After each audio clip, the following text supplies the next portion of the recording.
Hello everyone आको এটা নতুন ভিডিওৰ হৈতে মই ৰাহুল আপোনালোক সকলোকে ওয়েলকাম কৰিছো। আগৰ ক্লাছত আমি আলোচনা কৰিছিলো নাম্বাৰ সিস্টেমৰ বিষয়ে, সংখ্যা প্ৰণালীৰ বিষয়ে। তাতে আমি 6 ধৰণৰ নম্বৰৰ বিষয়ে জানিছিলো। সেই 6 ধৰণৰ নম্বৰ কেনেকুৱা হ'ব পাৰে মই কৈছিলো। তো ভালদৰে ভিডিওটো চাই লব যদি এতিয়ালৈ চোৱা নাই। আজি আমি আলোচনা কৰিম ডিভিজিবিলিটি টেষ্টৰ ওপৰত। মানে কোনটো নম্বৰেৰে ডাঙৰ কিছুমান নম্বৰ হৰণ যায় নে নাযায় হেতৰ বিষয়ে আমি আলোচনা কৰিম। কিছুমান ডাঙৰ নাম্বাৰ থাকে, সেই ডাঙৰ নাম্বাৰটোক এটা স্মল নাম্বাৰ দেই, সেই স্মল নাম্বাৰেৰে হৰণ যায় নে নাযায় আপোনালোক সোধে। ডাঙৰ পৰীক্ষাত দেখা যায়, কম্পিটিটিভ এক্সামতো দেখা যায়, 4টা অপচন থাকে, তাৰে কোনটোৰে ডিভিজিবল হয়, কোনটোৰে হৰণ যায় সেই ডাঙৰ নাম্বাৰটো, সেইটো সোধে। তো সেই বিষয়ে আমি আজি আলোচনা কৰিম। এটা স্মল উদাহৰণ দি দিছোঁ, যেনেকুৱা 6ক যদি আমি সোধোঁ যে 6ক কিহেৰে ডিভাইড হয়, তো 6ক আমি জানো 2ৰে ডিভাইড হয়, 2 3 যা 6, ঠিক আছে। কিন্তু এই 6ৰ ঠাইত যদি এটা ডাঙৰ নাম্বাৰ থাকে বা 6 0 5 2 3 1 এনেকুৱা যদি এটা নাম্বাৰ থাকে, তেতিয়া যদি সোধোঁ যে 2ৰে তো ডিভাইড হয়নে নহয়, তেতিয়া আমি গম নাপাওঁ। তো কিছুমান ৰুল আছে, এই ৰুলবিলাকৰ বিষয়ে জানিলে আমি গম পাম যে 2ৰে তো হৰণ যায় নে নাযায়, বা 3ৰে তো হৰণ যায় নে নাযায়, বা 7ৰে যায় নে নাযায়। তো এই ৰুলবিলাকৰ বিষয়ে আজি আমি ভালকৈ আলোচনা কৰিম। এই ভিডিঅ'টো যদি ভালদৰে আপুনি চাই তেতিয়া নেক্সট আৰু বেলেগত পঢ়িবৰ দৰকাৰ নাই, আপুনি ইয়াতে গোটেইখিনি গম পাই যাব। তো এই ভিডিঅ'টো শেষলৈকে চাব। কেইটামান ৰুলৰ বিষয়ে মই ক'ম, 2ৰ ক'ম, 3ৰ ক'ম, 4ৰ ক'ম, 5ৰ ক'ম। তো গোটেইখিনি ভিডিঅ' ভালদৰে চাই ল'ব। তো বলক ভিডিঅ'টো আমি আৰম্ভ কৰি আছোঁ। পোনপ্ৰথমে আমি আলোচনা কৰিম 2ৰে বিভাজ্য হোৱাৰ নিয়ম। 2ৰেদি কেনেকুৱা সংখ্যা হৰণ যায়। তো চাই ল'ব ইয়াতে 2ৰে বিভাজ্য হোৱাৰ নিয়মটো হ'ল এনেকুৱা, সংখ্যা এটাৰ এককৰ সংখ্যাটো যুগ্ম সংখ্যা হ'লে, যুগ্ম সংখ্যা আৰু অযুগ্ম সংখ্যাটো জানেই, 2 4 6 8 10 এইবিলাক যুগ্ম সংখ্যা, আৰু 1 3 5 7 এইবিলাক হ'ল অযুগ্ম সংখ্যা। যিবিলাকক 2 ভাগ কৰিব পাৰি পূৰ্ণ সংখ্যাত সেইবিলাকক যুগ্ম সংখ্যা বুলি কয়, বা জোৰ কৰিব পাৰি সেইবিলাকক যুগ্ম সংখ্যা, আৰু যিবিলাকক ভাগ কৰিব নোৱাৰি সমানকৈ পূৰ্ণ সংখ্যাত সেইবিলাকক অযুগ্ম সংখ্যা বুলি কয়। তো যদি কিবা এটা নাম্বাৰৰ কিবা এটা সংখ্যাৰ শেষৰ ডিজিটটো যদি কি হয়, যুগ্ম হয়, তেতিয়াহ'লে 2ৰে সেইটোক বিভাজ্য হ'বই, 2ৰে সেইটো হৰণ যাবই। যিকোনো এক্সাম্পল হ'ব পাৰে, ধৰা 100টো হ'ব পাৰে, বা 12ৰ শেষৰটো কি 2 যুগ্ম সংখ্যা যাব, বা 14ও হ'ব পাৰে, বা যিকোনো ডাঙৰ নম্বৰ হ'ব পাৰে, 5 6 7 8 2 3 2। জাষ্ট শেষৰ অংকটো চালে হ'ল। আপুনি শেষৰ অংকটো চাওক, যুগ্ম আছে, তো 2ৰে এইটো চকু মুজি হৰণ যাব, ঠিক আছে। তো 2ৰে হৰণ যোৱাৰ নিয়ম এইটোৱে যে শেষৰ অংকটো চাব লাগিব। শেষৰ অংকটো যদি যুগ্ম সংখ্যা হয় তেতিয়াহ'লে এইটো 2ৰে বিভাজ্য হ'ব। তো শেষৰ অংকটো যদি 0 হয়, বা 2 হয়, বা 4 6 8 এইকেইটা অংক যদি হয় তেতিয়াহ'লে 2ৰে সেইটো হৰণ যাব, ঠিক আছে। এইটো হ'ল 2ৰ বিভাজ্য হোৱাৰ নিয়ম।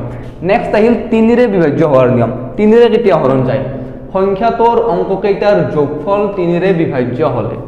এটা ডাঙৰ সংখ্যা আছে, সেই সংখ্যাটোৰ অংকবিলাক ডিজিটবিলাক প্লাছ কৰি লোৱা, প্লাছ কৰাৰ পিছত যিটো নাম্বাৰ আহিব সেই নাম্বাৰটোক 3ৰে ডিভাইড হয়নে নহয় চোৱা, সেই নাম্বাৰটোক 3ৰে হৰণ যায় নে নাযায় চোৱা। যদি সেই নাম্বাৰটোক 3ৰে হৰণ গৈছে তেতিয়াহ'লে গোটেই নাম্বাৰ যিটো আছিল সেই নাম্বাৰটোকো 3ৰে হৰণ যাবই। বুজি পাইছা? যদি মই আৰু এবাৰ কৈছোঁ, এটা ডাঙৰ নাম্বাৰ আছে, সেই নাম্বাৰটোৰ অংকবিলাক যোগ কৰি লোৱা, যোগ কৰি কেনে কিবা এটা নাম্বাৰ পাবা, সেই নাম্বাৰটোক 3ৰে হৰণ যায় নে নাযায় চোৱা। যদি যায়, গোটেই ডাঙৰ যিটো নাম্বাৰ আছিল সেই নাম্বাৰটোকো 3ৰে হৰণ যাব, ঠিক আছে। এইখিনি আছিল 3ৰে বিভাজ্য হোৱাৰ নিয়ম। যেনেকুৱা এটা এক্সাম্পল ধৰি লোৱা, 3ৰে বিভাজ্য হোৱাৰ নিয়ম কি আছিল? সংখ্যাটোৰ অংককেইটাৰ যোগফল 3ৰে বিভাজ্য হ'লে, ঠিক আছে। এটা যিকোনো নাম্বাৰ আছে, ধৰ ফাৰ্ষ্টত আছে 2 3 4 5 2 5 9 14 আৰু এটা 1 আছে ধৰা। তো এইটো নাম্বাৰক 3ৰে বিভাজ্য হয়নে নহয় চাব দিছে তোমাক। তুমি কাম কৰা, নাম্বাৰকেইটা প্লাছ কৰি দিয়া, অংককেইটা প্লাছ কৰি দিয়া। 2 আৰু 3 প্লাছ কৰিলে কিমান? 5 5ৰ লগত 4 প্লাছ কৰিলে কিমান হয়? 9 9ৰ লগত 5 প্লাছ কৰিলে 14, আৰু 14ৰ লগত 1 প্লাছ কৰিলে কিমান হ'ব? 15। এতিয়া এই 15টোক 3ৰে বিভাজ্য হয়নে নহয়? হয়, 3 5 গুণ 15। তো এই ডাঙৰ গোটেই নাম্বাৰটোকো 3ৰে হৰণ যাব। এইখিনি 3ৰে বিভাজ্য হোৱাৰ নিয়ম। নেক্সট 4ৰে বিভাজ্য হোৱাৰ নিয়ম। 4ৰে কেতিয়া যায়? ইজি। যদি শেষৰ দুটা অংক 4ৰে বিভাজ্য হয়, আপোনালোকক সৰু নাম্বাৰ নিদিয়ে পৰীক্ষাত, ডাঙৰ নাম্বাৰ দিব, 5টা থকা বা 6টা অংক থকা তেনেকুৱা নাম্বাৰ দিব। তো কি চাব, লাষ্টৰ যিটো দুটা অংক থাকিব লাষ্টত এককৰটো আৰু দশকৰটো লগ লাগি কিনে যিটো নাম্বাৰ হ'ব সেই নাম্বাৰটোক 4 ৰে ডিভাইড হ'লে নাই চাও যদি 4 ৰে ডিভাইড হয় তেতিয়ালে সেই ডাঙৰ গোটেই নাম্বাৰটোক 4 ৰে হৰণ যাব ঠিক আছে एग्जांपल এটা দি দিছো যিকোনো ডাঙৰ নাম্বাৰ কৈ দিয়া কি কবা 1 1 3 5 6 7 8 2 4 এটা নাম্বাৰ ঠিক আছে ইয়াৰে শেষৰ অংকটো চোৱা শেষৰ অংক কি আছে 2 আৰু 4 24 24 ক 4 ৰে জানে না যায় চাই 4 6 24 তো 4 ৰে এই গোটেই নাম্বাৰটোক ডিভাইড হ'ব বুজি পাইছে এখিনি আছিল 4 নেক্সট 5 ৰে বিভাজ্য হোৱাৰ নিয়ম একো নাই ডাঙৰ নাম্বাৰ এটা আছে নাম্বাৰটোৰ শেষৰ অংকটো চাও 0 আছে না 5 আছে যদি 0 আৰু 5 আছে 5 ৰে হৰণ যাব আৰু যদি 0 আৰু 5 নাই কিবা বেলেগ নাম্বাৰ আছে তেতিয়া 5 ৰে হৰণ না যায় যিমান ডাঙৰ কি নাম্বাৰ নহওক শেষৰ অংকটো চালে হ'ল 5 আৰু 0 থাকিব লাগিব